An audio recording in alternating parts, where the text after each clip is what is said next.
Let's imagine the Nazis. But in this hypothetical, the Nazis didn't do the Holocaust. They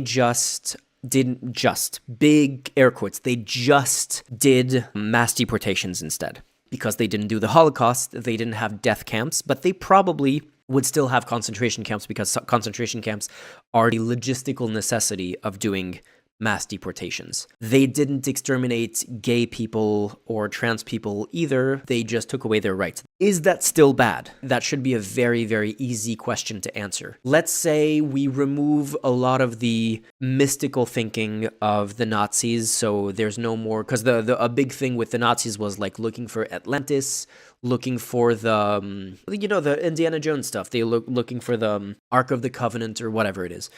There's still violence, but maybe we remove some of the more murderous events in Nazi history. So let's imagine the Nazis didn't do the Night of the Long Knives or the Kristallnacht or a lot of the pogroms.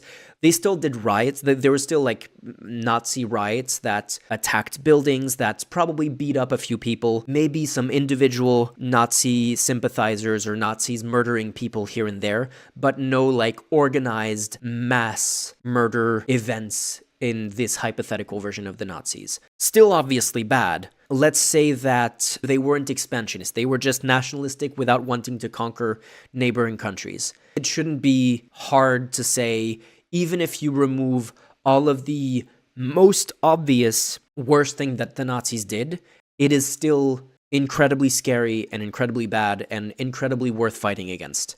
The problem is, that is what today's far right is today. You don't need to be able to point to the Holocaust to say these ideologies are fundamentally bad, and that's exactly the other point that I was getting to, is yet. The Nazis didn't advertise the Holocaust in advance. The Nazis didn't advertise any of these things in advance.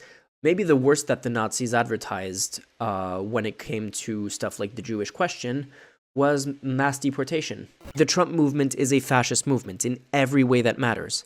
And the MAGA movement absolutely would have concentration camps to implement what these signs are calling for. And if you think the AfD wouldn't have concentration camps to implement their remigration policies that they're calling for, if you think PVV wouldn't have that in the Netherlands, if they had sole power in their countries, if you don't think the National Rally would do the same thing, these people are functionally indistinguishable from the Nazis when they were still on the rise before they achieved power. It is already worth being incredibly concerned about these movements, even if the only stuff that they do is the stuff that they're telling you they want to do.